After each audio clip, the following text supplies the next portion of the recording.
8살 나이에 과부가 돼서 핏덩이 같은 아들까지 뺏기고 궁에서 쫓겨난 천추태후. 천추태후의 그 상심과 공허함은 날마다 깊어져만 갑니다. 그런데 상처뿐이었던 천추태후의 마음을 위로해줄 사건이 발생해요. 무슨 일이 일어났을까요? 뉴 남자가 생겼나? 새로운 남자. 새로운 남자? 바로 천추태후가 사랑에 빠진 겁니다. 마음 둘 곳 없는 천추태후의 외로움을 파고든 인물. 그 남자의 이름은 김치양이었습니다. 지치고 고된 마음을 김치양에게 위로받으면서 둘은 급속도로 가까워진 거예요. 어떻게 만났지? 김치양은 이 당시에 이렇다 할 관직도 없었거든요. 그래요? 그런데 기록에 의하면 천추태후의 먼 외가 쪽 친척이라는 기록이 있고요. 그다음에 천추태후 고향 인근에 살았던 사람이에요. 그러니까 천추태후가 궁에서 쫓겨나고 난 다음에 위로를 받고 싶었었던 것 같아요. 그래서 불러들여서 이렇게 만남을 이어간 것이 아닐까 이렇게 추측이 가능하죠. 그럼에도 불구하고 여러분들 궁에서 쫓겨나서 또 왕후가 이렇게 아무나 만나면 되겠습니까? 맞네. 왕의 딸과 손녀는 왕실의 남자, 그러니까 왕씨성을 가진 남자와만 결혼할 수 있었습니다. 하지만 한번 타오르기 시작한 사랑은 아이고야 멈출 수가 쉽지 않죠. 그게 안 되죠. 안 되죠. 예. 주변을 속여가며 위험한 사랑을 이야기하던 천추태후. 그런데 둘의 행복은 오래가지 않습니다. 김치양이 스님 행세를 하며 천추태후의 거처에 들락날락한다는 소문이 천추태후의 오빠 누구? 성종. 맞습니다. 성종의 귀에까지 들어간 거예요. 성종은 수치스러운 이 왕실 스캔들에 크게 분노했고요.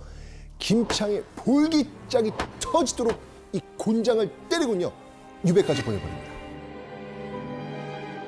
자, 그렇게 금지된 사랑이 끝나고 천추태후는 다시 한번 좌절을 맛봐야 했습니다. 이제는 연인과도 생이별한 상황이에요. 뭐만 하면 다 생리별이네요. 진짜로. 천추태후는 참담한 심정에 이를 갈며 피눈물을 흘렸을 겁니다. 그리고 더 이상 아무것도 뺏기지 않겠어 다짐하지 않았을까요? 아이고. 그런데 990년 12월 모든 것을 잃고 좌절 중이던 천추태후에게 한 줄기 빛과도 같은 소식이 전해집니다. 바로 천추태후의 아들 왕송이 나의 뒤를 이을 왕위 계승자다. 오빠 성종이 후계자를 선언을 했다는 겁니다. 세자 책봉이 된 거군요. 왜냐하면 즉위 9년이 되도록 성종에게 후사가 없었거든요. 자, 그리고 7년 뒤인 997년 천추태후의 오빠 성종이 38살 나이로 병사하면서 마침내 누가 왕위에 오른다? 왕손. 그렇죠. 18살 나이로 고려 제7대 왕 목종이 되는 순간이었습니다. 그럼 이제 궁 들어갈 수 있겠다. 그렇지.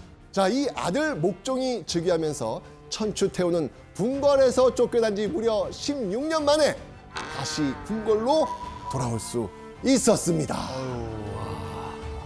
16년이란 세월은 모자에게 너무도 멀고도 긴 이별과 같았을 겁니다. 효심이 지극했던 목종은요, 너무나 기쁜 마음에 궁으로 돌아온 어머니를 위해 아주 특별한 선물을 바치죠. 바로 천추전, 천년의 가을이라는 뜻으로 어머니가 오래오래 자신의 곁에 머물기를 바라며 선물한 겁니다. 천추전은 단순한 거처가 아니고요, 천추태후의 그 위상과 입지를 보여주는 중요한 상징이라고 볼 수 있겠죠. 그리고 이때부터 천추전에 사는 태후라고 해서 천추태후로 불리게 된 겁니다. 이름이 아름답네요. 그러니까요. 낭만 있다. 그렇죠. 그런데 그리운 아들과 재회한 기쁨도 잠시 천추태후는 아주 충격적인 선언을 합니다. 자, 이 상황을 각색해 봤는데요. 자, 어디 한번 우리 동현 씨와 혁수 씨가 연기 톤으로 한번 해주시죠. 좋아요. 네. 제가 천추태후군요. 아, 제가 목종입니다. 궁금하다. 아들, 이여미가 아주 중대한 발표를 할 테니 잘 들어. 예, 무엇이옵니까, 어머니? 오늘부터 내가 너를 대신해서 정치를 하겠다. 예? 어머니, 저도 18살입니다. 왜야? 예, 어머니 뜻대로 하십시오. 여기도 메이야가 나오네요. 천추태후가 아들 목종을 대신해 자신이 정치를 하겠다는 이른바 삽정을 선포한 겁니다.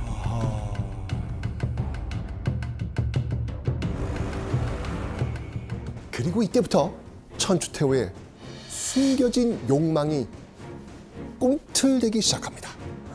권력을 주자마자 천추태후가 궁으로 바로 불러들인 이가 있었습니다. 누구겠습니까? 아, 아, 김치향? 그렇죠. 천추태후는 유배지에 있던 연인 김치향을 불러들여서 곧장 정칠품 한문 통사사인에 임명합니다. 비록 하급 벼슬이었지만 중요한 건 따로 있죠. 궁중 의례를 담당하는 기관이었기 때문에 김치향은 궁궐 문턱을 닳도록 드나들면서 천추태후와 사랑을 속삭일 수 있었다는 것입니다.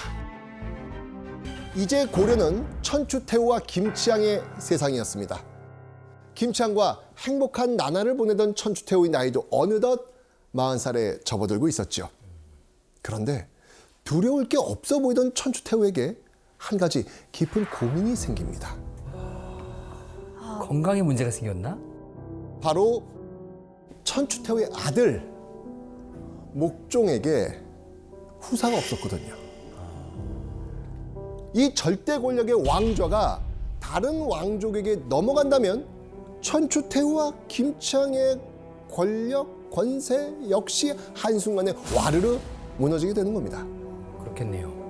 그런데 머지않아 천추태후의 고민을 단번에 해결할 사건이 벌어집니다. 자, 여기서 잠깐 문제 내겠습니다. 문제가 갑자기 훅 돌았어요. 네. 천추태후의 고민은 어떻게 해결됐을까요? 그 아들이 이제 적장자가 생긴 거죠. 네. 그러니까 목종이 아들을 낳았다. 낳았다. 오다. 당연히 뭐 너무 기본적인 거니까. 자, 천추태후 본인이 또 아들을 가졌나요?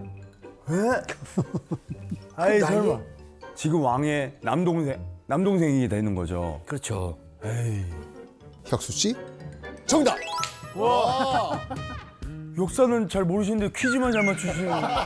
퀴즈만 잘 맞춰요. 눈치가 빨라서 확 채갑니다. 스가 1003년 무려 40살 나이에 천추태후는 자신이 사랑하던 누구? 김치향. 김치향 김치향과 사이에서 아들을 낳은 거예요. 이 천추태후의 마음 깊은 곳에선 뜨거운 욕망이 끓어오르기 시작했습니다. 이 아이가 목종의 후사를 이을 수 있지 않을까? 그 아들이 왕이 된다면 김치향도 왕의 아빠가 되는 거니까 뭐 여러모로 너무 막 상상을 했을 것 같아요. 좋은 상상을. 자, 그런데 김치향과 낳은 아들 성 어떻게 하시겠어요? 이제 그런 문제가 발생했구나. 어떻게 되는 거예요? 혼의 문제. 근데 교수님, 천추태후랑 김치향 사이에서 태어난 아들이 왕위로 계승할 수 있다는 게 이게 가능한 일인가요? 사실 천추태후가 태조 왕건의 손녀잖아요. 네. 그러니까 천추태후 입장에서는 내 피만 이어도 왕위 계승에 정당성이 있다 이렇게 생각했을 수도 있어요. 그런데 당시는 남성 중심의 사회였기 때문에 만약에 김치향의 아들을 왕위에 올리겠다고 생각을 했다면 왕씨로 성을 약간 조작을 한다든가 아니면 김치향의 아들인 것을 숨겼을 가능성이 높죠. 어쨌든 간에 이거는 왕실 체계를 뒤흔드는 아주 큰 문제였습니다, 사실. 너는 용의 핏줄이다. 태조 대왕님의 후손이다. 그러니 왕씨가 되어야 하느니라. 예, 어머니. 고려 왕씨의 피를 바꾸려는 은밀한 마음을 품은 천추태후. 하지만 그 과정에는 커다란 걸림돌이 하나 있었습니다. 사실 궁 안에는 왕씨의 후손, 로열 블러드를 고스란히 이어받은 강력한 후계자가 따로 있었거든요. 그게 문제였네. 있었구나. 다름 아닌 천추태후의 친조카 대량 원군 왕순이라는 인물이 있었습니다. 자, 여러분들, 천추태후와 함께 경종에게 시집갔던 천추태후의 여동생 헌정왕후 기억하시나요? 네네. 대량 원군 왕순이 바로 동생 헌정왕후 낳은 아들이었어요. 그럼 정통성에서는 밀어붙일 수도 있겠군요. 왕씨니까. 목종에게 아들이 없는 이때 대량 원군 왕순은요, 누구보다 강력한 왕이 계승권자가 되는 겁니다. 자, 이런 상황에서 천추태후는 피도 눈물도 없는 냉혹한 결단을 내립니다. 설마. 바로 어린 조카의 머리를 밀어버리고 궁 밖에 절로 출가시켜버려요. 자, 그런데 하루아침에 승려가 된 왕순을 급하게 찾아간 이가 있었습니다. 자, 무슨 상황일지 영상으로 한번 보시죠. 태우폐하의 명으로 왔소. 무슨 명이십니까? 대량 원군의 건강을 염려하시어 음식을 하사하시었소. 대체 음식에 왜 그렇게 매달리는 겁니까? 대체 음식에 뭐가 들었길래 그러시오? 태우폐하의 마음이 담겨 있지요. 대량 원군께서는 이 음식을 반드시 드셔야 합니다. 뭔가 음식을 통해서 또 독사를 꾀하려는 것 같습니다. 아, 무서워. 친조카를 궁 밖으로 쫓아낸 것도 모자라 직접 죽이려 한 겁니다. 심지어 자객까지 보내서 목숨을 노리죠. 근데 진짜 그런 위치가, 그 권력과 이 탐욕 때문에 와, 그냥 이렇게 아무렇지 않게 사람을 죽인다는 게 무섭네요. 그쵸. 자, 이렇게 천추태후가 대량 원군 왕순의 목숨을 끊임없이 위협하는 사이 김치향은 더 큰 계획을 꾸미고 있었죠. 대체 무슨 일이었을까요? 김치향이 외람되게 분수에 넘치는 바람으로 왕위를 넘보고서 사람을 시켜 물건을 보내며 신복들을 널리 심어놓고 있는데 김치향은 자기 아들을 왕위에 앉히기 위해 반란을 꾸미고 있었던 겁니다. 선생님, 그럼 김치향이 이렇게 반란을 꾸미는 동안 목종은 뭐 하고 있었던 거죠? 사실 목종은 이때 병환이 깊어가지고 정사를 제대로 돌볼 수가 없었습니다. 아유. 그래서 목종의 후사 문제가 지금 왕실의 화두로 떠올랐던 거예요. 그런데 과연 목종은 정말 이거 아무것도 모르고 있었을까요? 사실 목종은 밀지를 통해 김치향의 반란을 눈치채고 있었습니다. 자, 모든 걸 알아챈 목종이 선택한 비장의 한 수. 뭘까?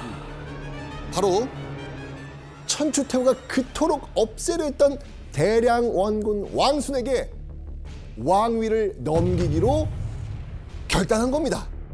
다음 황제가 될 사람은 대량 원군이옵니다. 결단하지 말고 바로 해야죠, 지금. 결단이 중요한 게 아니라 빨리 실행에 지금 옮겨야 돼. 결단이 아니고 했습니다가 돼야죠. 그래서 목종은 혹시라도 생길 위급한 상황에 대비해서 평소 신뢰하던 충신을 급하게 불러들입니다. 바로 고려 국경을 지키던 서북면 도순검사 강조였습니다. 충신인 강조가 자신의 곁을 지켜준다면 김창의 반란을 막아줄 든든한 방패가 되어줄 거라고 믿었던 것이죠.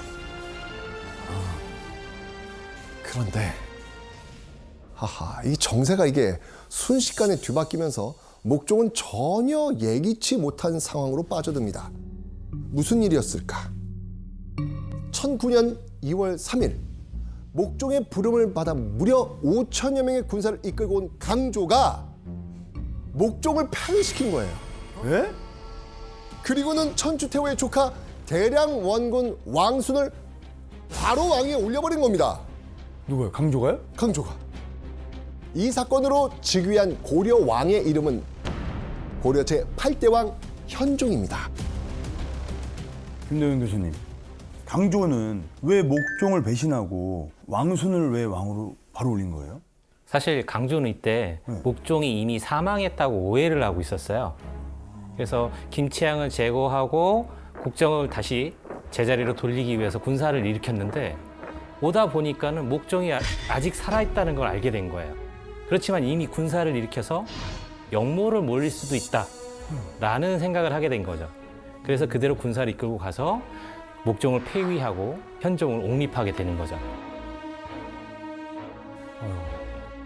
이게 바로 고려 거란 전쟁의 발단이 된 강조의 변, 강조의 난입니다. 강조는 천추태후의 연인 김치향은 물론이고요. 7살 된 아들을 찾아서 단칼에 베어버립니다. 지나친 욕망이 화를 불러 사랑하는 남자와 아이마저 잃은 고려의 천추태후. 욕심을 너무 부렸어요.